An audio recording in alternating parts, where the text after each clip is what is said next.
everybody joining this webinar, which is the second in the series being prepared by TB Europe Coalition on issues of tuberculosis and migration within the WHO Europe region. In the first session, we looked mainly at issues to do with migration in Eastern Europe and Central Asia. And today we're looking at Western Europe. And Western Europe is interesting in that it is somewhat different from Eastern Europe and Central Asia in terms of the migration issues faced. In Western Europe, we're looking not just at labor migration within its region. We are looking at labor migration within the European Union, but we also are looking at labor migration from neighboring states, and we are looking at refugees from practically all over the world, but particularly Africa and Asia. And all of those categories, internal labor migration, external labor migration, and refugees, all give rise to slightly different issues. And often these are politically sensitive issues. So it's good that today we have an opportunity to discuss the issues in terms of reality, in terms of what is truly happening. But always be aware, I've always been aware when talking about tuberculosis and migration here in Britain, where I'm based, one has to be careful because of the political overtones that can easily be triggered. But that said, I would like to move now to welcome. We have a series of 3 highly experienced speakers. And the first is I welcome Teimour Nouri, who is from the European Centre for Disease Prevention and Control. That's an EU institution, but based in Stockholm. And he leads there the work on migrant health and infectious disease, and primarily responsible for monitoring the HIV response in Europe and Central Asia. So, Teimour, I turn over to you and look forward to your presentation. Thank you so much, Paul. So, Luis, will you project the slides? There we go. Great. So as Paul said, my name is Teimour. I've been at ECDC for about 14 years, and I was recruited in part to work on migrant health. We don't have a migrant health section per se, so I work specifically on HIV and then try to work with colleagues around data around migrant health. If you move to the next slide, Luis, and maybe so this is the outline of my presentation. I'll tell you a little bit about a project we had looking at the epidemiology of infectious diseases in our databases. I'll start my presentation on some guidance we've developed in 2017, which was based on the migration flows to the EU based in 2015 and the call for countries to develop guidance, screening guidelines. And lastly, I'll say a few words about some ongoing projects around COVID. So next slide, please. Please. And if you click 2 more. So there we go. So as Paul said, this is a very sensitive issue. So what I want to start with is just saying that, projecting this, okay? So in the EU in 2017, we had a population of around 500 million. 11% of those were foreign-born. The way we categorize migrants in the EU is whether you're born in a different country than the one you're diagnosed. And out of the full population, roughly 7% are born outside of the EU. So I want to show this slide because it's very easy to, I know you're very well familiar with migrant health, but I don't want to give the impression that migrants carry a lot of infectious diseases. So if you click the next one, Louise, basically what you can't see here, it says health issues in that orange box. So basically what I say is that the 3 first colors is based on data from Eurostat. This orange box, we don't really have good data around health when it comes to migrants. But what I want to project with this slide is that most migrants are, but there are a group of migrants that have health issues. Next one. And this red box here is indicating infectious diseases. So if migrants do have health issues, infectious diseases is typically not the main issue. It's other heart-related diseases, diabetes, oral health, etc., etc. So it's not infectious diseases. Next one. But what is important to say here is that there are some subgroups of migrants are disproportionately affected by some infectious diseases. So on any given year, 40% of all HIV diagnoses in the EU are among foreign-born. 30% of TB cases are in foreign-born populations. That number drops to 25% when it comes to hepatitis B and C. We also know that migrants have significantly lower vaccination rates compared to the general population, and that some subgroups of migrants and asylum seekers are overrepresented when it comes to drug-resistant bacteria. So this is important. Why this is why it's so important to focus on this group, even though they don't carry a huge amount of burden. Next slide, please. So I just want to talk about a project now that we did in 2014 when we did a huge project looking at all the data that we collected at the ECDC. So next slide, please. So what we tried to do was produce a comprehensive overview of the key infectious diseases that we collected at the ECDC and trying to assess the burden of infectious diseases. Now we focused on these 10 diseases because we had some evidence in the literature that migrants may be overrepresented. Okay, next slide. So in TESI, which is the European surveillance system, we have a number of variables. These are the variables in the red box here that are related to how we categorize migrants. Next slide, please, or next click, please. So we have come to the conclusion that the variable called country of birth is the best variable to assess the issue of migrant health. So what we wanted to do now is look at all these 10 diseases and see what the completeness is, which countries are able to disaggregate data by country of birth or these other variables. Next slide, please. So what this shows you here, next one as well, sorry. Is the fact that you see in the red box here for HIV and TB, when it comes to country of birth, these are the two variables where we have a good enough subset of data, disaggregate data to make some meaningful analysis when it comes to migrant health. But for all other percentages here on country of birth, they're either very low, 10 to 20%, or they're non-existing when it comes to measles, rubella, malaria, and Chagas disease. And for all the other variables, which we don't think are good proxies to assess migrant health, they're either very low or non-existent. So really, of all the data that we collect, the ECDC, we can only make really meaningful analysis when it comes to HIV and TB. So I'm going to focus now a little bit on HIV, if you move forward. So yeah, just to make some conclusions here. So there are gaps in national data surveillance systems that make it very difficult for us to make some conclusions on the health of migrants. Our system, which includes more than 50 infectious diseases, we can only really look at HIV and TB, as I said. And the biggest thing that we can do at ECDC now is to support member states to really be able to disaggregate their data. That would be the most important thing that we can do. It's a huge challenge for countries, but that's something that we're trying to work with countries on. Next slide, please. So starting looking at HIV, next slide, please. So this shows you HIV diagnosis by route of transmission over the past 10 years that we have data. And as we're seeing, which is very positive, we're seeing declines in all modes of transmission. Next slide.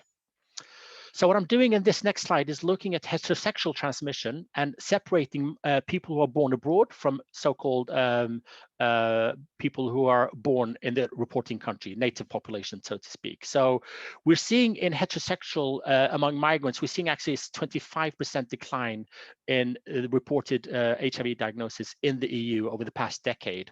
We know that this is not due to good prevention programs. This has do with migration flows to the EU. So where are migrants coming from?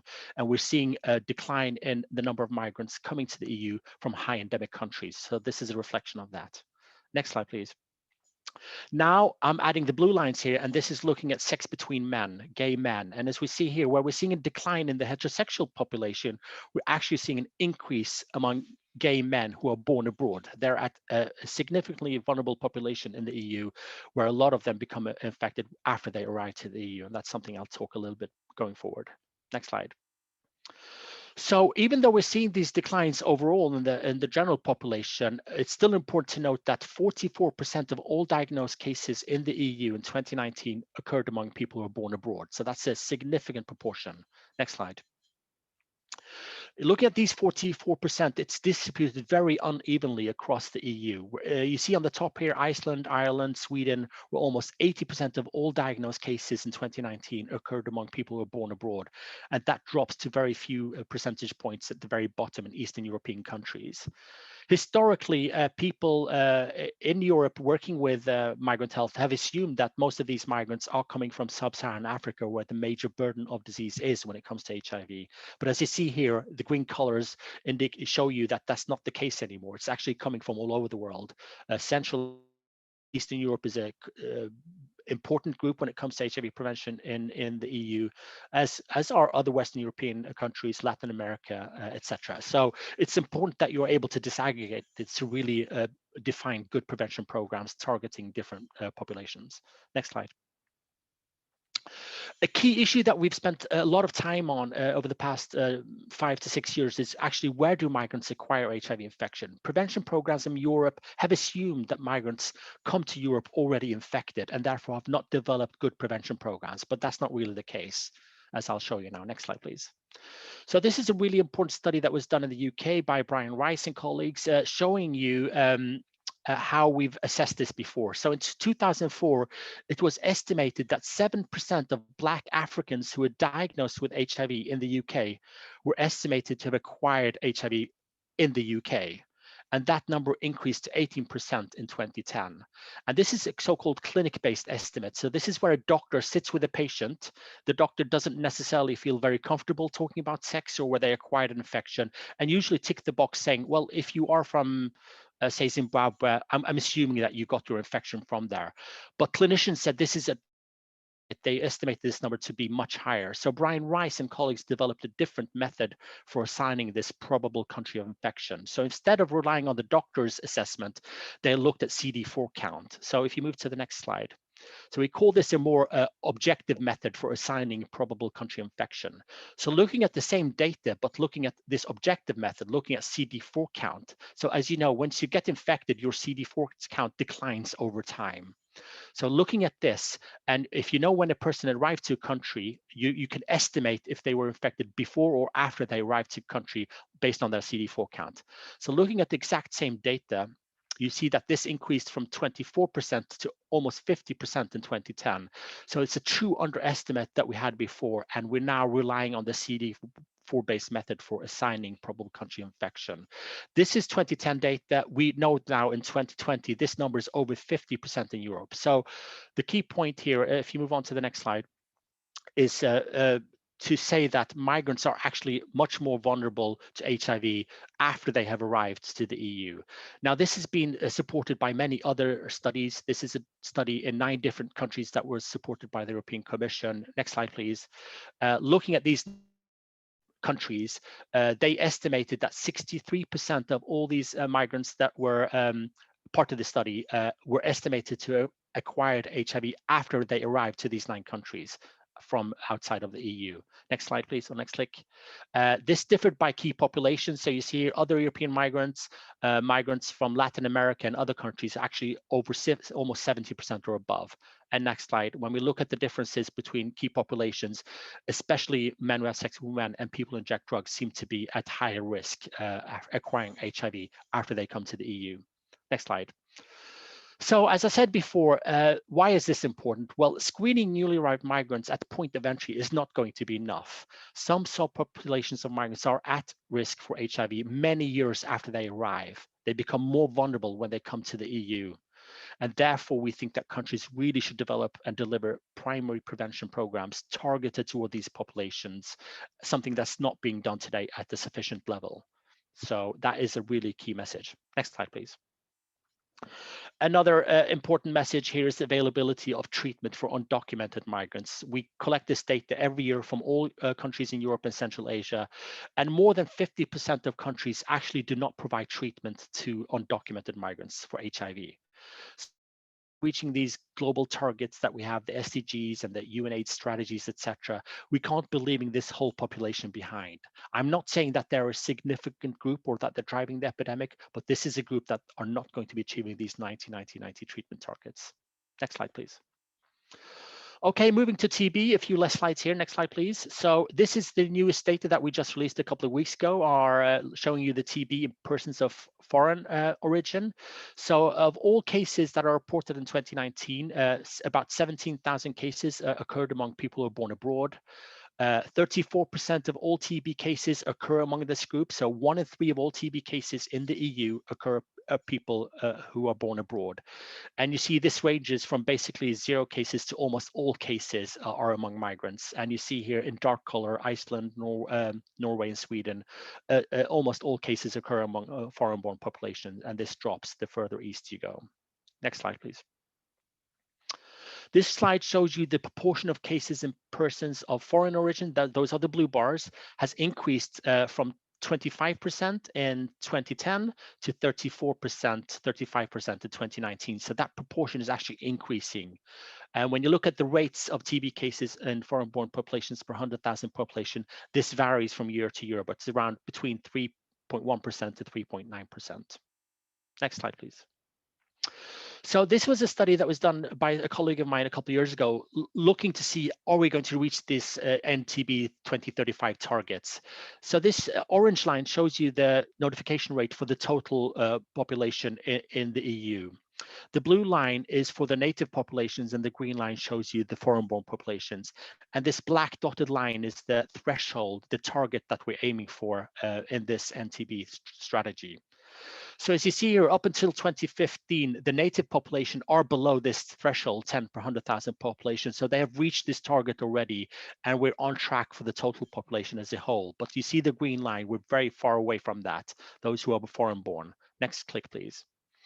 And looking forward now, projecting up until 2025. So as I said, we're going to see that we are reaching this target for the total population. But in the foreign-born population, even in 2025, we're not going to see this goal met. So we really need to step our efforts to address this issue. Next slide, please. Okay, moving now to the screening guidelines that I talked about. We developed this screening guidelines based on a call from EU member states in 2015. A lot of refugees and migrants on which infectious diseases should we screen for. So we started this project. Next slide, please. So these were the diseases that we looked for: active TB, latent TB, HIV, Hep B, Hep C, intestinal parasites, and routine vaccinations. These were the areas that we covered in this guidance. Next slide, please. So what I want to show you, if you click on the bottom, this animation, this animation, Luis, yeah. So this is a really nice screen. I'm not sure it's projecting very well, but it shows you the refugee flows globally from 2002 to 2015. And in the bottom left corner, you see the year now, it's up to 2004. So this changes year on year. Each red dot, I'm not sure you see it very well, represents 17 refugees. So just gives you an impression of the flows of refugees across the globe. At 27, you see we're 2008 now. This is when the financial crisis hits the globe. You see that numbers are decreasing in 2007, 2008, 2009. And then as the Syrian war happens in 2011, what you're going to see now is that the flows of migrants are going to, refugees is going to increase. Still important here is most migration actually occurs south to south hemisphere. But here in 2013, 14, you see that this is increasing dramatically to the EU, to Europe. And this is what called for, please develop guidance. How do we do this? I'm not sure these data source, which you see a link to at the bottom, has been updated since, but it's just a nice way to show. But we have to remember, this only shows you refugees, which is a special status. It doesn't show you migrants overall, which is a bigger number. Next slide, please. So in this guidance, what we're trying to do is look at the flows of, on the left-hand side, you see immigrants, the top 10 countries of birth of immigrants to the EU listed there. And on the right-hand side, the same for asylum seekers. Okay, and what we're doing, we're breaking this down for each country. This is the overall EU number, but in the guidance, we're breaking down this for each country. So each country is able to assess where are migrants coming from. And then next slide, we show for all these conditions, the burden of disease, in this case, TB. So if we know where migrants are coming from, if we know they're coming from a high endemic country, then it's probably much more cost effective to target screening towards those groups of migrants. That's what this guidance is based on. Next slide, please. There's a lot of information in this slide deck that I'll be sharing with you that I don't have time to go through, but I'll just focus on some conclusions now. So based on this report. So most migrants entering the EU are healthy. I've said that in the beginning. Some of the subgroups of migrants carry a disproportionate burden of infectious disease and have lower vaccination rates. Next slide, please. So there are major gaps in the scientific literature when it comes to effectiveness and cost effectiveness of screening. It was very challenging to develop this because the evidence isn't very good. Next button, please. But based on the evidence that it did exist, we're making the conclusion that it's likely to be both effective and cost effective to screen migrants for these conditions that I listed before. Next one, and to provide vaccination programs as per your national guidelines. Next slide, please. However, this is going to be conditional on the burden of disease. So you need to look at where the burden are in the migrants that are coming. This doesn't apply to all migrants, so you have to zoom in on where the burden is. Next slide. And finally, there was a consensus in the expert panel who developed this guidance that there is a need for free screening, vaccination, and care for key infectious diseases for all migrants, including undocumented. That's not happening today. And very quickly, just a few slides, because I'm sure you're very interested in COVID now. Two things. So next slide, please.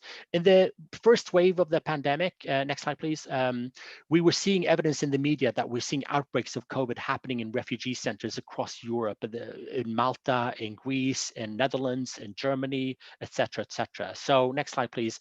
We were asked to develop some good evidence-based guidance on infection prevention and control. How do we prevent this in these refugee settings? Next slide, please. So just two slides on the key messages. So at the time, this was in June last year, the pandemic is quite clearly the vulnerabilities of migrants. So what was already bad became much worse because of COVID. At the time, whilst there was no clear evidence to suggest that SARS-CoV-2 transmission is higher amongst migrants, environmental factors such as poor hygiene facilities, lack of physical distancing opportunities, and overcrowding clearly put these people into higher risk. Next slide, please. And we're making the conclusion in this report. Next slide, please. Next click, and one more. All principles of physical distancing applied in the community that we are still applying in most European countries should be applied in migrant reception and detention centers. And we know for a fact that's not really feasible to do. So if you can't do it, we're making the conclusion that we need to decongest and evacuate residents from these settings. And there's no evidence to suggest that quarantining whole camps effectively limits transmission. And this is what's happening in many countries, especially on the Greek islands. They're just quarantining the whole camps, but that's just creating a very difficult situation. Next slide. So this is the last slide I have. This is a report that we're just about to finalize now, not only looking at refugee settings, but migrants in general. So we have clear evidence now that some migrant communities may be at increased risk and exposure to COVID-19, and that they are disproportionately represented in both cases, hospitalizations and deaths. And we look at the evidence here. Why is this the case? Well, some migrants are at high risk for exposure due to occupational risks, that they have to have this front-facing occupations, overcrowded accommodations, and low levels of accessibility to public health services. So we need to tailor our messages in the languages that they speak.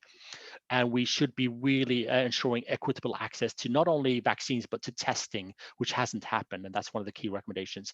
This report will be published in the next 4 weeks. And it's going to be the first time we're doing this systematically. And I think the final slide is just an acknowledgement to all colleagues that have supported us over the years in this issue of migrant health. So I'll stop there, Paul.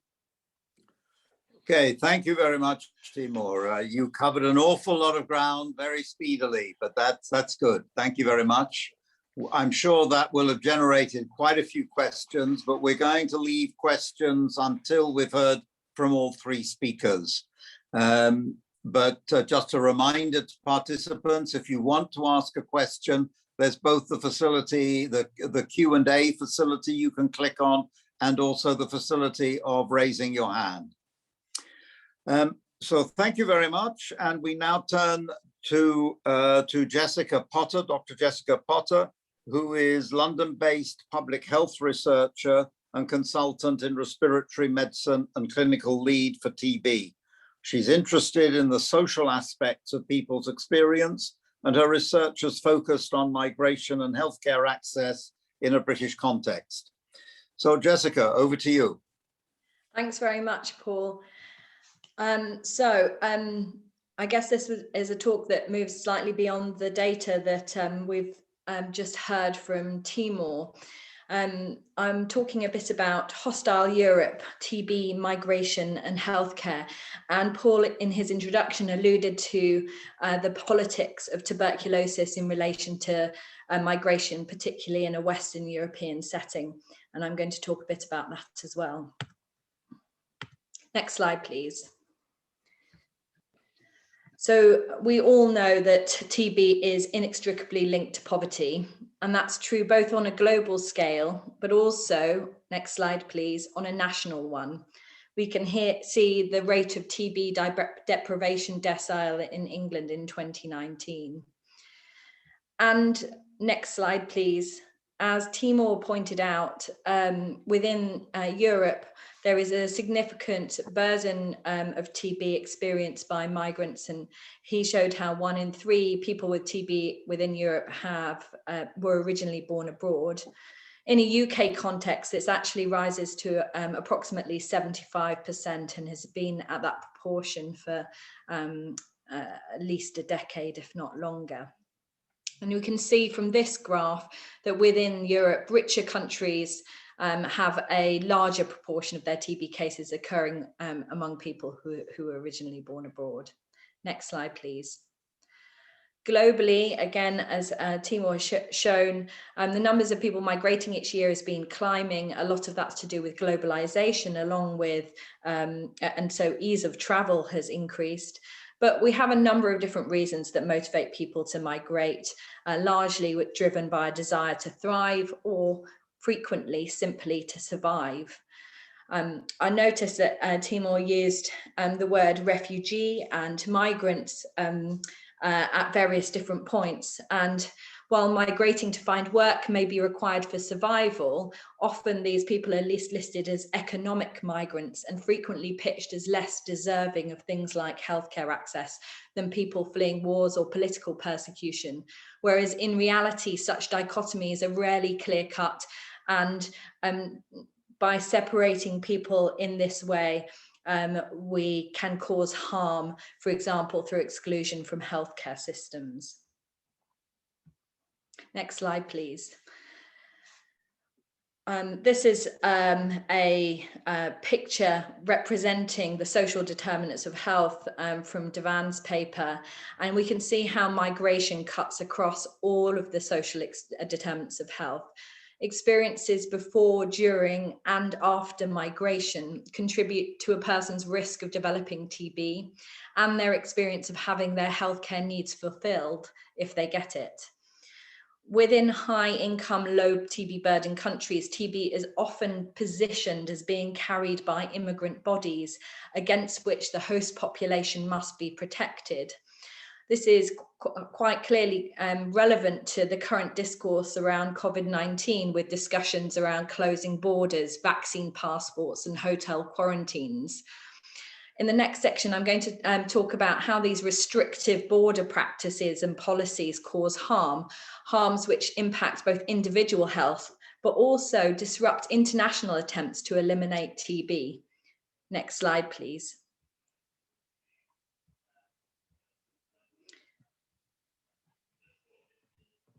Sorry.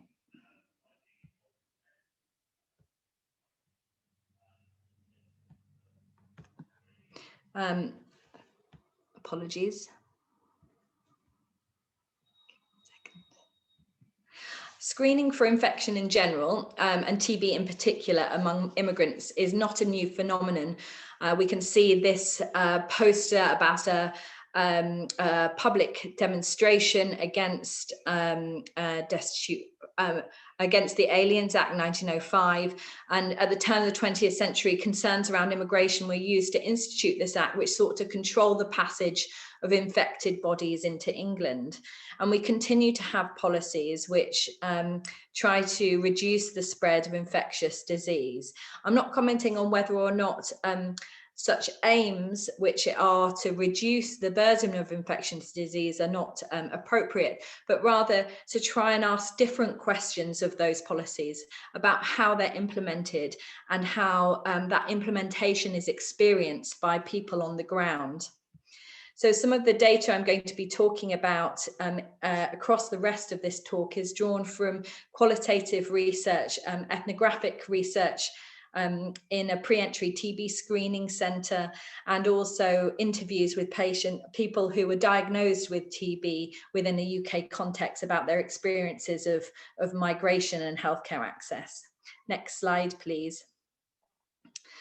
So screening exists for a number of different, in a number of different ways in TB, for latent TB infection and active TB disease, particularly infectious pulmonary disease. And that can occur in a number of different points along a person's migratory journey, including before migration. So my research sought to understand how people subject to pre-entry screening experienced it from their own perspective.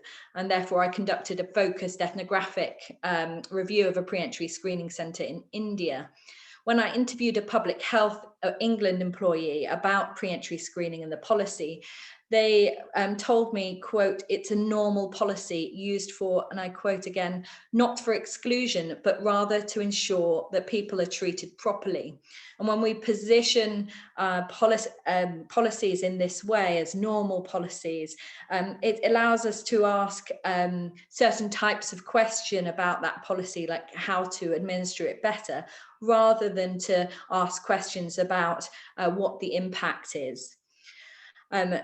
It uses language of healing and directs inquiry towards questions of how policies might, for example, govern better or heal more, rather than ask why govern, who is governed, and what is the impact of such government. Next slide, please.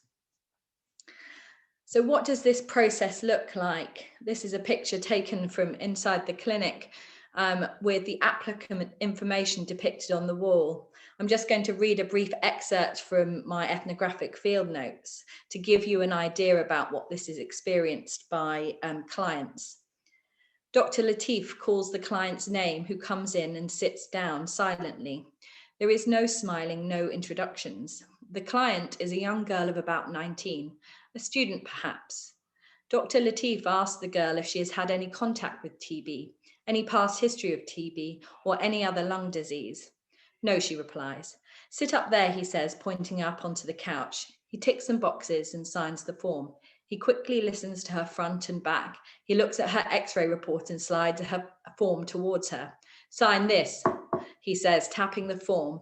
He looks back at the computer. "Is that it?" she asks. He replies, "Just fill in these details, take it to the front desk where you get the form, and they will stamp it." She gets up and walks out. Posters warn people not to hide anything and highlight the fact that it's not a substitute for seeing your usual doctor. The fact that this is not care delivery is underscored further by the head of the clinic, who told me on my first day, quote, "Patients, sorry, clients, we must not call them patients." Next slide, please. The people I interviewed revealed their sense of harm and injustice throughout the process. Jason described feeling marked as other by their pre-entry screening. He described it as feeling like a kind of marking for like all of the Asians. Faisal, another gentleman I interviewed, pointed out who isn't screened, quote, "But sorry, just I want to mention one thing. If you're visiting the UK, for example, if you're on a tourist visa or you're just visiting family for a short stay, then you don't have to undergo TB testing," end quote. This amounts to about 500,000 people per year.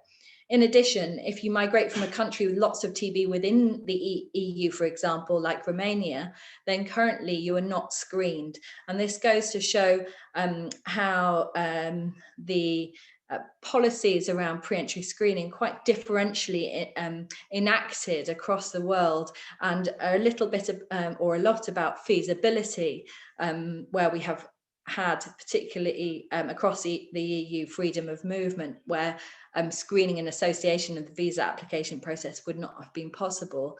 That may change with respect to the UK following Brexit recently, of course. Next slide, please. You may have also heard the phrase recently, enlightened self-interest, used by Jeremy Farrar, head of the Wellcome Trust, when talking about the UK's responsibility to ensure COVID vaccines are available globally and not just to wealthy countries. Similarly, in TB, policymakers and other commentators argue that pre-entry screening not only benefits the recipient country, bringing, for example, valuable infrastructure such as laboratory testing, but from my perspective, when I was there, the corporate glamour of the pre-entry TB screening clinic stood in stark contrast to the road outside and the city's public hospital depicted either side of the clinic picture that you can see here. UK-bound clients wore the latest London fashions, carried mobile phones and laptops, while many of the people I could see on the streets below slept in shacks at the side of the road or walked around in bare feet. And so there's a stark difference in the incidence of TB between these two populations, the population of people who are going through the visa application process to migrate to the UK and other people at risk of TB in an Indian context. And so positioning pre-entry screening programs in terms of a mutual benefit detracts from the unequal starting position of donor and recipient countries in relation to migration in terms of both relative wealth, but also TB burden. Next slide, please. UK clients, as I pointed out, did not resemble the people I could see on the street below. Many spoke excellent English and many would pay upwards of £15,000 per year to attend university. And just to point out that the cost of the flight to the UK at the time of this research was about the same as the average annual income of a person living in India. Next slide, please. Contrary to this large poster on the wall in the waiting room, clients described how the process put their lives on hold. And so it was not harm-free. University places were lost, marriages cancelled. One woman not only lost her job opportunity, but had to move her children from their home to be closer to the testing centre, and then got stuck there, separated from their father because he had a job already in the UK and she got diagnosed with TB as part of pre-entry screening. Because visas are linked to mothers' passports in India, the children could not travel. And because there is a requirement by the UK government for people to undertake their TB treatment in the form of DOT for everyone, and only in an officially recognised clinic, as in a clinic officially recognised by the UK, then this woman had to move close to that clinic, disrupting all of their lives and her children's education. And so we can see through this what Adam Warren has called biosecuritization of some but not all offshore bodies, and some but not all offshore TB, some but not all infectious diseases. Pre-entry screening becomes a selectively permeable border force, reinforcing global inequities and racialized hierarchies and placing UK lives above those of others. Next slide, please. I'm going to talk a bit about healthcare access and what happens when people do get to the UK. Health services, their provision, and how people access care in order to have their health needs met are another important social determinant of health. Next slide, please. You might think in the UK that nobody should have a problem accessing healthcare, but as the epidemiologist Raj Bhopal points out, barriers to equity of access and quality of care undermine the assumption that because the NHS is free to all, then it is equally available to all, and we know it is not. Next slide, please. Healthcare access is a complex social process shaped by who individuals are, their resources, and the people, places, policies, and practices they encounter. This trek to treatment that my research participants and the TB patients I look after describe requires work from patients. Next slide, please. I'm not going to go into all of the different aspects of healthcare access, but one of them is I would describe as sociopolitical milieu. These are the conditions which shape people's experiences of healthcare access. The examples listed here, patriarchal societies, capitalism, structural racism, biomedicine, xenophobia, are all at play. But the examples I'm going to provide, they represent a hostile environment specifically directed towards migrants. As I said, all of these aspects and more are at play, and they intersect. And so in a UK context, at least, we cannot talk of xenophobia, for example, without speaking about structural racism. Next slide, please. To give you some background, in the UK, access to the NHS occurs through the concept of ordinary resident. So ordinary residence is about you calling the UK your usual home. It used to be that the moment you moved here and this was your permanent home, then you were entitled to free NHS care. But over the course of the last 15 years, access to the NHS has become increasingly limited, beginning in 2004 with the exclusion of undocumented migrants and failed asylum seekers. And more recently, students are also excluded, and people coming to work here on visas have to pay an additional immigration health surcharge. Next slide, please. In 2011, oh, sorry, I think your slides might be slightly behind. Next slide, please. Thank you. In 2011, Theresa May, then Home Secretary, announced she was going to create a really hostile environment for people coming to the UK without the legal right to do so. This hostile environment spanned a number of different public services, access to housing, banking, driving, and of course, healthcare. And I'm just going to talk about healthcare here. Next slide, please. In the health service, this manifested as a series of policy changes. Surveillance methods such as a traffic light system banner of eligibility was added to the NHS Spine database, which holds patient demographic information. That means that any time a person turns up to ask for their care, someone types in their name and address, and it flashes up red if they're not eligible for free NHS care. In addition, an 80 pence per minute hotline existed between the Home Office and the NHS to allow quick determination of eligibility in more difficult cases. And this also was accompanied by data sharing, routine data sharing between the health service and the immigration services in order to facilitate deportation.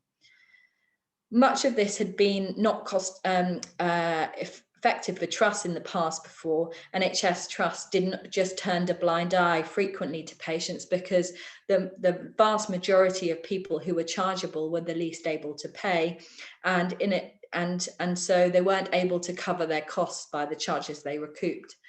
In order to incentivize trusts, these charges were increased to 150% of tariff to incentivize billing. They also instituted a system of sending bailiffs after people who did not pay.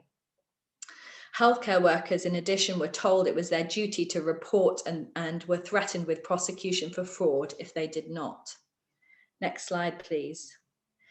As I mentioned, the existence of data sharing occurred through a memorandum of understanding between the Home Office, which deals with immigration in the UK, and the Health Service. And this acts as a significant deterrent to healthcare access. And for infectious diseases like TB, this is not only harmful to individuals because it delays their care, but also causes potential risk to the public and compromises public health surveillance systems. Next slide. Oh, you might have to skip through a few of the slides. Yeah, thank you. Brilliant. This is the data sharing slide. Okay, next slide, please. Okay. If you click through till this slide is full, perfect, thank you. While TB is exempt from charging, as it is across many EU countries, people don't walk around with a sign around their neck saying, I've got TB. They present with symptoms and not diagnoses. And so simply being deterred by this presence of fear and also not knowing what the diagnosis is in advance, so not knowing whether you're going to end up paying, it acts as a significant deterrent to healthcare access. As part of my research, I surveyed 100 recent migrants to the UK, and 72 of them did not know that TB care was free before they started treatment. Next slide, please. I wonder, Jessica, if you're coming near to it. Yes, last 2 slides. Lovely, thank you. Looking across a large retrospective cohort of over 3,000 TB cases in East London, we showed there was an association between these policies, the rollout of the Migrant and Visitor Cost Recovery Programme, with its embedded racist and xenophobic practices, and an increase in treatment delay among migrants. So finally, to conclude, we can see how these political conditions shape policies and therefore shape our patients' experience. Next slide, please. And just finally, to finish, a lot of this has resulted in resistance and a call for universal health coverage, not just in the UK, but across particularly Western Europe. Moving forward, final slide, please. We can and must do better at designing policies which challenge rather than uphold unjust systems, and which aim for global rather than national elimination of TB. And above all, position the well-being of the people we screen and treat up front and centre. Thanks, Paul. Sorry for going over. No, that's okay. Thank you very much. It was all fascinating. I was indeed making me think back when you were talking that there are times when doctors and officials of the NHS turn a blind eye to a person's status due to charging issues. Yes. I once, admittedly about 15 years ago, but I once came across a case where the person who had tuberculosis was male. He had, however, a name like Lillian, which could have been either male or female. And to avoid him having to pay any charges, the doctor in question put him down as female pregnant. I think perfect example of how that disrupts our health surveillance systems because of fear.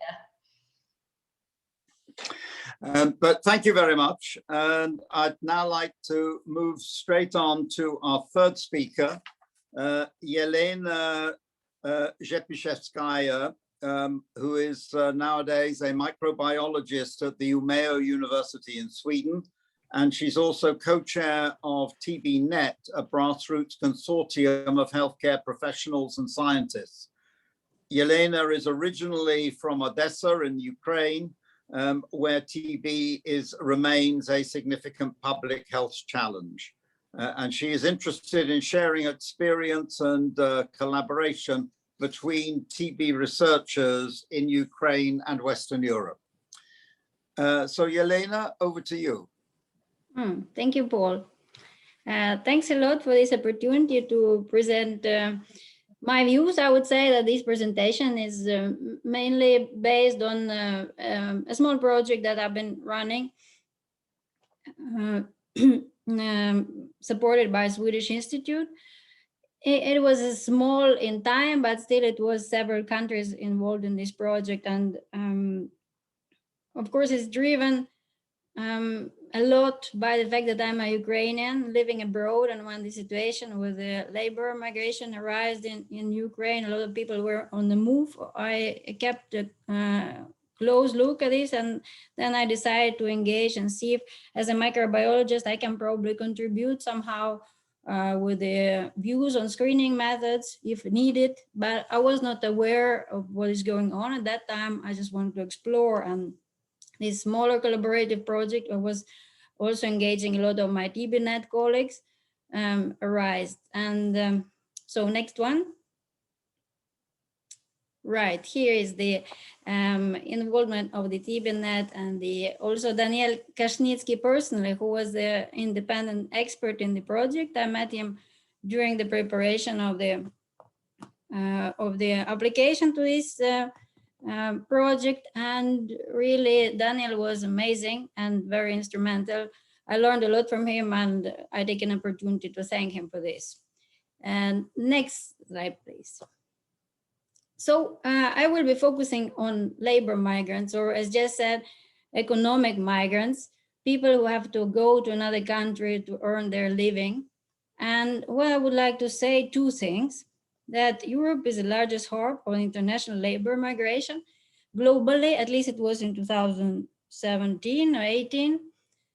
So it's like a huge number of people moving around because we have a lot of smaller countries and they need workforce from time to time here and there, somewhere better paid, and then people go there. But what I want to say is essential for Europe as a, not EU as a formation of certain countries, but Europe as the whole for our economical well-being. These people, they're creating our well-being. Next, please. And in terms of tuberculosis, they are moving these people within different countries with a different burden of tuberculosis. As you see, our whole European region is the region of contrast, because countries have more tuberculosis on the east and less tuberculosis in the Western countries. So I think as a microbiologist, I can tell you that it's inevitable that if it's an infectious disease, it will be transmitted. And you will see it on the border of the light-colored countries and the dark-colored countries where the incidence is higher. There is a medium-colored countries. This is like a buffer zone. This is my impression for this. And what I want to say also here, as Paul mentioned, is a very political question about like migrants carrying infectious diseases. On one hand, one can see it as a discrimination if you say so. On the other hand, I would say it's a discrimination, not taking it as a risk group, potential risk group, and address these questions, because then people might lose their health and not having access to a treatment.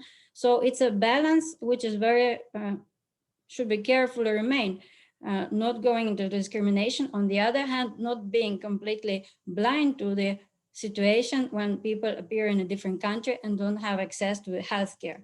It concerns not only tuberculosis, it concerns all sorts of disease. But as a Ukrainian living for 20 years in Sweden, I can tell you that I had my difficulties conducting healthcare. I have no idea how you do it. And I see my students now having the same trouble. So this is the motivation behind why I talk about this.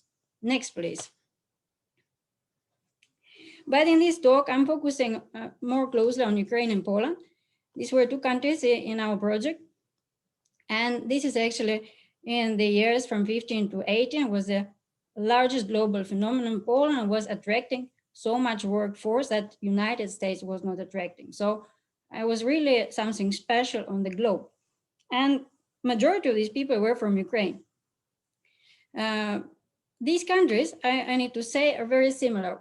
It's easy for Ukrainians to go to Poland because there's a similar language, similar culture, and then the countries are similar in size also, which probably reflects how people view themselves. Next, please. And here is also a timeline of the relationship between Ukraine and Poland, also in a little bit in a political context. Poland is a country mainly of emigration, because a lot of Polish people were moving out during many years. So there was, for a long time, there was a shortage of the workforce. And so even already in 2008, Poland has a special regulation for Ukrainians working there. You would need to have a special work permit, but something which is called a declaration. And this declaration was an more easy thing to organize than a real work permit. And it's been always quite a lot of Ukrainian workers in Poland. But then in 2014, when the Ukrainian revolution happened, a military conflict developed in the country, a lot of people all of a sudden decided to go abroad. It was, it's like it was a humanitarian crisis partially. And then Poland opened the borders quite a lot. And they say between 1.5 and 2 million Ukrainians, different months, were on the territory of Poland. So in 2016, this labor migration of Ukrainians to Poland peaked, but already from 2017, there have been some changes, because at that time, Ukrainians received from EU the permission for visa-free entry for 90 days. And so they started to go also to other countries, because really the workforce of Ukrainians is very much demanded now in many countries of Europe. So they've been traveling to different countries. And from 2017, the number of the Ukrainians in Poland was decreasing. And then in 2018, Poland started with a more strict regulation for the employment. And in 2020, also Germany opened the border to Ukrainians, and now it's a lot of debate because Ukrainians see Germany as a more attractive country to work in because you just can make more money there. So that's a timeline how things develop. Next, please.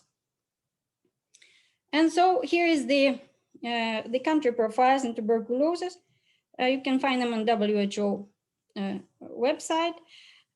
So here I present this profile for Poland and Ukraine, and also some neighboring countries.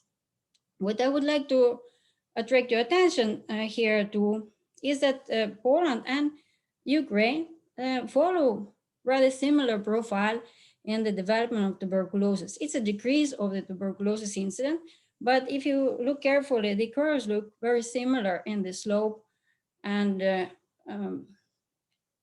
though the incidence is very much different. As you see in Ukraine, the incidence of tuberculosis is approximately 3 times higher than in Poland, which results in over 5,000 deaths every year in Ukraine. However, in Poland, the incidence is also pretty high for a EU country. And then you would see that even in Poland, people die of tuberculosis, about 500 people every year. And death from tuberculosis constitute 28% of the total deaths from infectious diseases in Poland. So the things are not so fantastic. Even the slope goes down, as we normally like to think that that's good, but is it good enough? As for the synchronization of these curves for Ukraine and Poland, I would like to show you also on the right side of the graph, these curves for Sweden, Germany, and Belarus. This Sweden has a lot of ups and downs, and Germany has a certain up in the 2015. These are peaks which correspond to the waves of refugees coming to these countries, because as we know, Sweden and Germany took the majority of refugees during the crisis in Syria.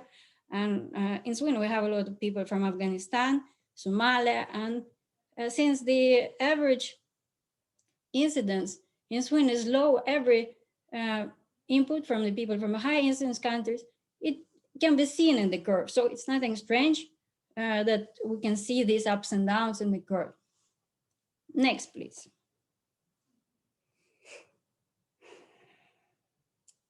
Right, so here I would like also to show where the highest incidence in Poland located,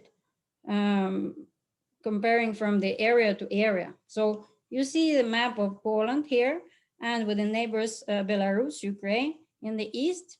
And then this is the colored map by the different regions. And the red ones, these are highest incidence in the regions of Poland, the blue ones intermediate, and yellow lower. So it's quite clear that in the eastern part of Poland, you see higher incidence. And we know from the reports about migration of Ukrainians to Poland that they tend to stay close to the border, and also in the area of Warsaw, which is the blue colored area. Next, please. So one can ask if you can see the influx of the labor migrant from Ukraine to Poland in their TB incidence curve, because you can see it in Sweden, you can see it in Germany. When a lot of refugees are coming. Could you see it in Poland? I mentioned that, in my opinion, the curves for TB incidents are quite synchronized in both countries. But if you look in the year 2016, this is a zoomed curve that I plotted from the data from WHO. And you could see it on the previous figure too. In the 2016, there's no decline of the tuberculosis, but a slight increase even. And so then it starts going down after 2016. And if you see, these are the number of declarations issued to Ukrainian citizens in the years, while declaration is not corresponding to each person. And as I mentioned, in 2017, the Ukrainians started to travel to other countries. So even though the number of declarations increased, it doesn't mean that they stayed even in Poland, but most likely went to other countries. Next, please. So if to put it in the context of global TB targets, we should remember that we're trying to decrease the number of cases of tuberculosis globally, and also the mortality, because behind the curves, there are people's lives. And for this, we have the anti-TB strategy, and also tuberculosis and fighting tuberculosis is a part of the Sustainable Development Goals. Next, please. So if you look at the Polish TB incidence curve, I don't think that we should be very satisfied with that, because there's a projections of what kind of a slope of the decline of tuberculosis we should have to stop to end TB. And the Polish curve is not really enough to do that. They still have over 5,000 cases every year. Next, please. So also I would like to say that this curve is produced by a Polish college. They do very good work in documentation of all their incidents of tuberculosis. This is based on the passive detection of TB in Poland. And that I got to know being in Krakow during the time of the project that we had. So there is no active case finding going on in Poland. And this they also state, because the majority of cases documented when people come themselves and report symptoms. And being in Krakow, we had a very good symposium organized by TB people. And members of the TB people, this is a community affected by tuberculosis. They presented a very nice speaker who was talking for the community, and said that she for 9 months tried to contact the Polish healthcare because she suspected tuberculosis in herself. She was a nurse in the education, but all these 9 months, it was very difficult fight, even that she had documents, access to the healthcare, but no one really sent her even for the x-ray. So it was very difficult. And the doctors also who were in that room, they also witnessed that they don't think that the Polish healthcare is so much focused on tuberculosis. They are not looking for the cases. And so I would like to say that this curve has a lot of probably hidden cases, could be. And next, please. In the context of the vulnerable groups, what should we say? These unfound, undocumented, unaddressed people with tuberculosis potential that can be there. If you're not looking for them, you will not find them. And how good is that for them? A lot of Ukrainians, if we're talking about this group of migrants, they might have actually also HIV, because in Ukraine, over 0.5% of the citizens of the whole population is people living with HIV. This is what is shown here on the graph.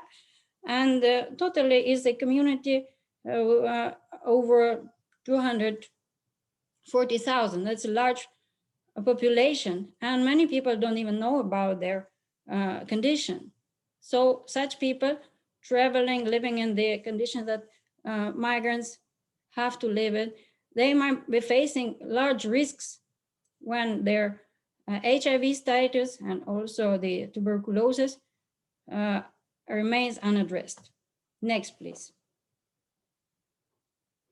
So in the conclusions, I would like to say that, in my opinion, looking and studying this question, I should say that the Polish migration, the labor migration from Ukraine to Poland can be reflected actually in the country's TB profile, and vulnerable groups may be affected if they are not covered by diagnosis and active case finding. I don't have facts for this because these questions are very much understudied. This is another conclusion. Very little is done to address those questions. But what we can do is to offer diagnostic for free or information to labor migrants. It doesn't have to be Ukrainians. I think all the labor migrants and all the migrants should have this information and should have a possibility to diagnose and then get treatment. Poland is providing free treatment, but the thing is that people who don't know that they need this treatment, they would never ask for this treatment. And so another thing is to build context between healthcare, in this case, Ukrainian and Polish healthcare, so they could take care of their patients or organize some prophylactic measures together, especially for those groups who are moving across the border all the time. So thanks a lot. Thank you very much, Elena. We come now to questions. Oops, sorry, I hadn't turned my picture on, sorry. We come now to opportunity for discussion and for questions. We have 20 minutes for that, so we have a reasonable amount of time. But at this immediate moment, I don't see any hands up. And I also don't see anything in Q&A. So would somebody who has a question or a comment, might you wave your hand and you need to actually click on Q&A or raise hand, otherwise I don't see it. I'm only seeing speakers on my screen.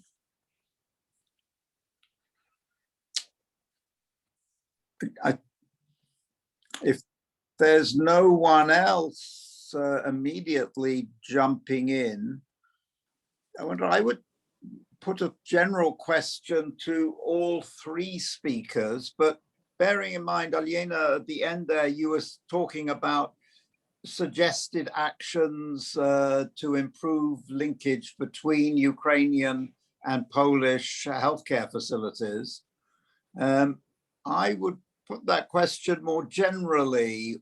As TBEC, as a civil society network for the whole of the region, what do you think we ought to do after this workshop today? What are the things you would like to see us doing a bit of work on? I don't know whether any of you would like to answer. Yelena, Jessica, Temur. Happy to jump in. Hi.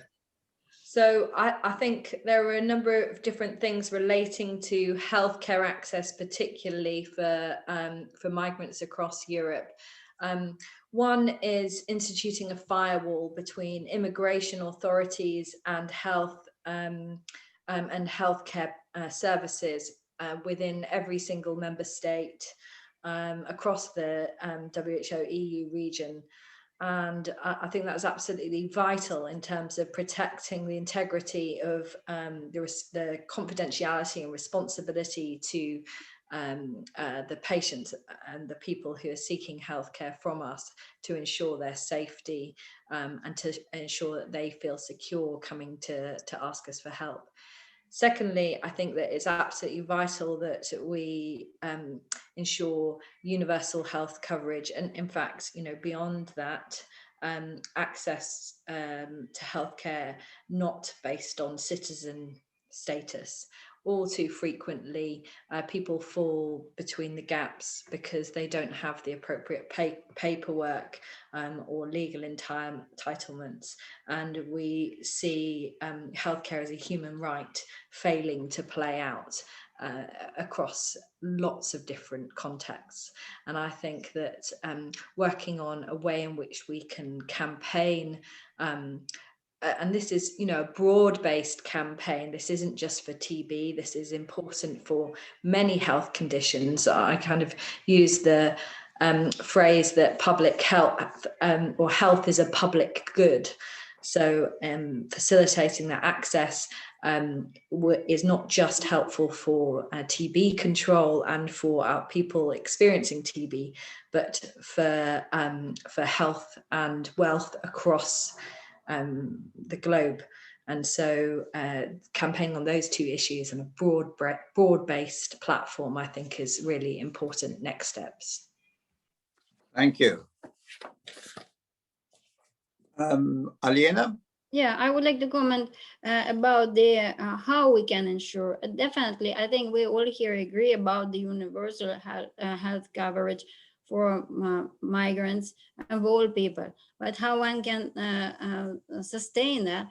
I would say that in EU, the country that relies so much on the migrant work and really need that, there should be a special budget to address the healthcare of migrants. And then also, I'm very happy that Timur is here from ECD. DC. And this is the agency that really can be instrumental in contacting all the countries and really trying to implement that there, because they are the ones who can reach to all countries of EU. Say, in Poland, I had an impression that the epidemiological service in tuberculosis, they're quite reluctant. I talked to those people, they're very good colleagues and they do a lot of work, but they were not really interested in these questions. They directly told me that, and then we tried to engage the TB caucus in the cross-border contracts, and they absolutely withdrew themselves from this dialogue and said, don't contact me anymore. So some people are just not interested in these cases. And in this case, ACDC could be the one that contact those partners, all the players in the support of vulnerable groups.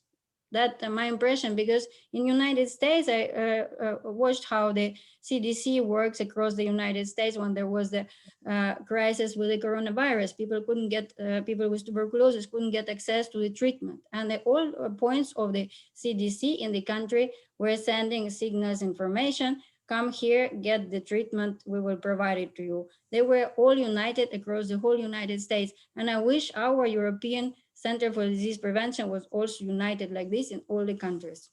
Mm-hmm. Okay, absolutely. Well, just to respond on that, Paul. Yeah. Yeah, I think that's a great comment from Olena. I would love to pick her up on it. Just to say, it's a super challenging environment that we're living in Europe.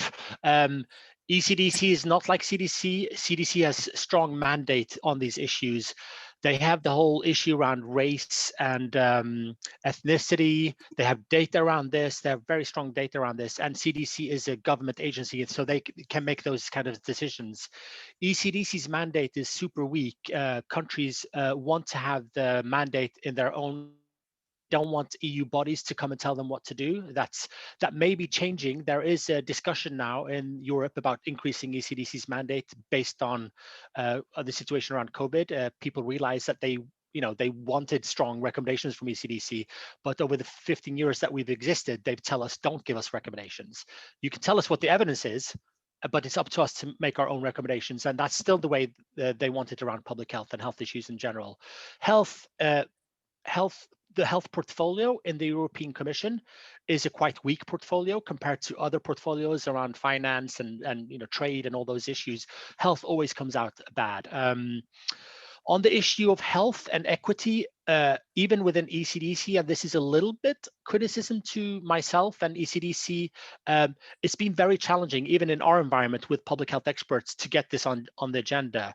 I would say that we, like other agencies, have a very old traditional way of looking at disease in silos. And when we think about environmental health, migrant health, social determinants, that cuts across diseases, this is not, it's not very easy to work in an agency like this, where we're trying to push for these factors, but older doctors, epidemiologists like their way of thinking, and it's going to be a culture shift in how to look at that.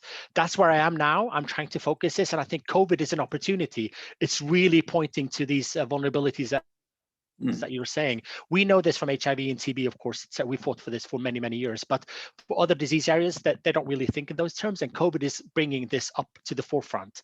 So I think we are hoping that we will get a little bit in our mandate around health equity issues. We are seeing some signals around that, and if that happens, that would be fantastic. So we are aware of this. I'm trying to bring this to the forefront, and yeah, so far it's very much data driven, and that's what I presented, all the data that we have, and we really need to get the data there, because the data is there for HIV and TB, but for all other diseases, countries are not disaggregating their data, and to have the evidence, we need to be able to disaggregate their data. Sorry for the long response, but no, that was interesting. That was good. Daniel Kashnitsky, you on chat have put a question down about the treatment of people with latent tuberculosis. Do you want to say a little bit more about that and to pose the question? Well, I think it was someone else with my name, because there are several people there in my name in this chat. I must so admit, it was someone else, definitely. I've never before been on a call where one person has 4 screens. So would one of the other Daniel Kashnitskys, who is interested in latent TB, like to come forward and tell us their question?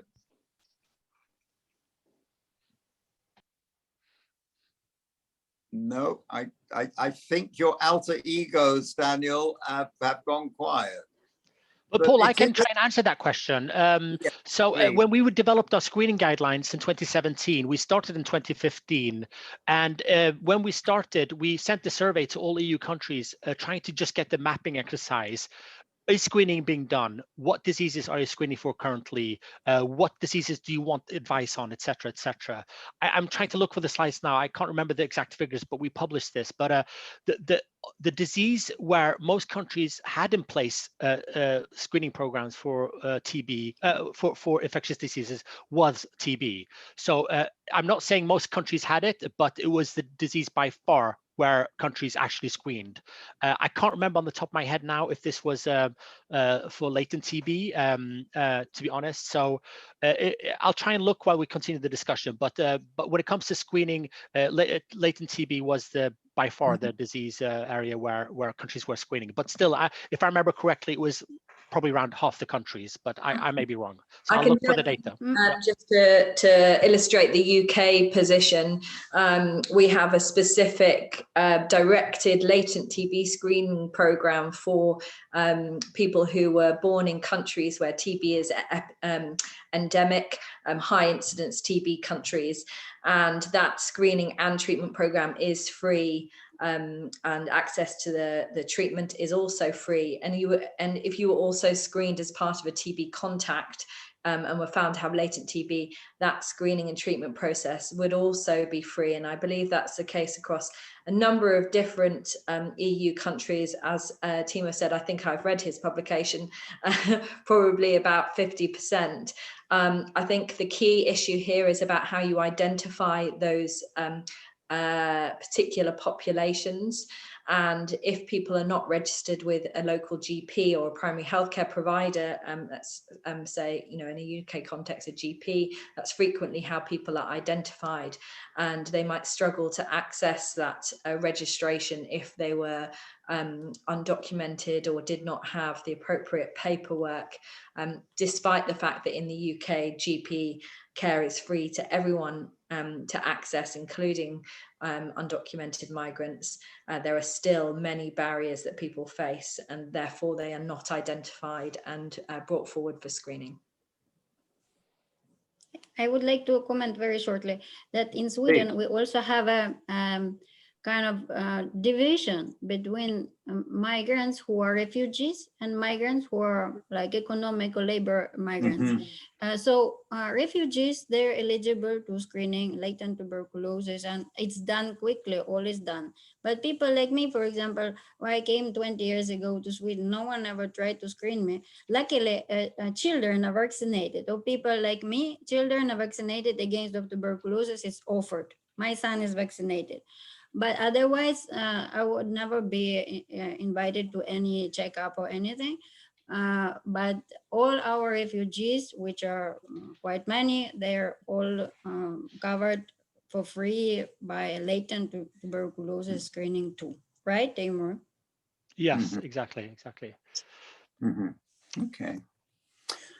Okay, I want to come back to you, Daniel, just to give you an opportunity to tell us a little bit about the program that you're leading at the moment. And I should say to everybody that the original impetus for this series of 3 workshops actually came from Daniel and his organization concerned with TB and migration.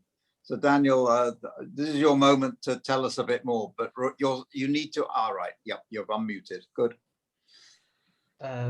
Paul, thank you very much, and I'm really grateful to the wonderful presentations of our speakers today. So I just wanted to take a few minutes to say a few words about the Health Without Borders campaign that was timed to World TB Day this year. And it was a series of 8 stories, short stories depicting the lives of migrants affected by TB, and it's a first campaign of such type in the WHO European region, and it was co-organized by the organization where I work, the Regional Expert Group on Migration and Health in the ICA region, and by TB Europe Coalition. So we found out that migrant voices are not really heard. Migrants don't create associations, and they keep very low profile, especially if they are affected by TB, because of the legal barriers and because of the stigma. So we came to realize that we need to help them voice their stories, and it was not easy to convince the people to share their stories. And so I shared a link in our in our chat box where you can see the stories. They're nicely written, very, very short. So I will highlight 2 themes that that overarch our stories. One is more about the West European countries which have much fewer cases of TB, of course, and but often it takes much longer to identify and diagnose TB among migrants. So the correct diagnosis is often made very late. We have a story of Maria from Romania, and she shared that on June 22nd last year, I went to a doctor and I was diagnosed with pneumonia, and I was given 2 weeks of 2 different antibiotics. I started feeling better, but I was still coughing. I had several treatments until the 13th of October, when I had been diagnosed with active TB, and it was already back in Romania, her home country. So she moved to her home country to where she was finally diagnosed with MDR TB. But in Norway, we have the TB rate is only 5 cases per 100,000 populations. And in Romania, it is 75 cases of TB per 100,000. Of course, doctors, pulmonologists are often aware of TB. Another small vignette I will give you from my home country, from Russia, that actually criminalizes international migrants with TB. They cannot receive a residence permit if you have TB or HIV. And so this is a story of Sardor, and we changed his name, but he will present on our 3rd webinar. He will share his story actually. And so he shares that in May 2013, I was arrested and placed as an undocumented migrant in St. Petersburg and placed in a detention center for undocumented migrant. After 3 months, I developed fever and I was sent to the city hospital. They took a chest X-ray, they took a puncture from my spine, and it turned out that I had lymph node tuberculosis. As I understood, it was all due to wetness and poor nutrition in the detention center. I spent 10 days at the hospital under emergency care, and they couldn't treat me for free any longer. So they sent him back to the detention center from the hospital and put him in a separate cell. They gave him better food after that, but so he was very thin. Instead of the usual 60 kilos, he only weighed 44. And 3 days later, he was deported back to Kyrgyzstan, his homeland. And the policeman who escorted me, I keep quoting Sardor, so escorted me to the airport. He said, "You can fly or run away now. It is your choice, but don't tell anyone that you had TB or they won't even put you on the plane." At that moment, he was already smear negative. So I just to conclude that you can read all the stories, and full treatment of TB should be a human right, of course, all across the WHO European region. It should be unconditional to all migrants. Thank you. Thank you very much, Daniel. There's just one more question. I think, again, one of your alter egos, Daniel, somebody whose name on the system here says Daniel, but was asking about which diagnostic tests are being used for latent TB, either quantiferon or T-spot. I'm not sure who it was who asked the question, but would you like to tell us? Would you like to repeat the question? Well, I think, yeah, maybe one of the speakers can pick up on this question, because I'm really familiar which test is now being used in West European countries. I can say shortly, in Sweden, they use quantiferon for latent TB, but then there was a Swedish study showing that this is cost inefficient. What I want to comment that there is a very good test in Russia, DiaSkin, which is a skin test, but not based on the BCG component. So it's clearly showing difference to the BCG, to people who are vaccinated with BCG. I still don't understand. It's a very cheap test. Why it's not implemented in our countries? I was always asking, but I don't know, probably because of Russia. In Russia, many people are using this. And I mean, despite all the democratic problems, Russia is doing a good effort fighting tuberculosis. So I think it's something that we could learn from them, actually, because quantiferon could be cost inefficient, but skin tests, which are now also developed different types of skin tests, can be a very good way of screening, in my opinion. But not used. Yeah. In the UK, we can use both skin tests and quantiferon or TB ELISpot. We use both of those two different IGRA tests. In practice, we frequently use the IGRA test rather than the skin test, and a lot of that's to do with practicality. So a skin test requires 2 visits, one for the test itself and one to read the test. Whereas a single blood test, which performs equivocally, is only 1 trip for the patient. And so that's one of the main reasons why we frequently revert to using IGRA tests in the UK, plus obviously a chest x-ray. Okay. Thank you very much. I think we're now pretty much at the end of the time that we had allocated for this workshop. I've certainly found it very interesting, and I've made notes that certainly both Aliena and Jessica, there's some very practical things that I want to connect with you about.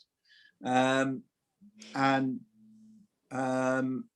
also, so thank you very much to all 3 speakers, letting us hear about what's happening, what is all the data collected through ECDC, as well as the inputs that Jessica and Aliena you've given. And then also to Daniel and to Louise for organizing all of this. And as usual, thank you to our interpreters, Vladimir and Anna. And so I wish you all well, and I hope that this has triggered a little bit more action on issues of TB and migration. And don't forget that there is a 3rd in this series, which will be happening in a month or so's time. So thank you very much. Thanks a lot. And thanks for all the questions, the audience. Thanks a lot. All Daniels. Thank you. Thank you very much. Okay, bye. Bye-bye. Hi, Mark.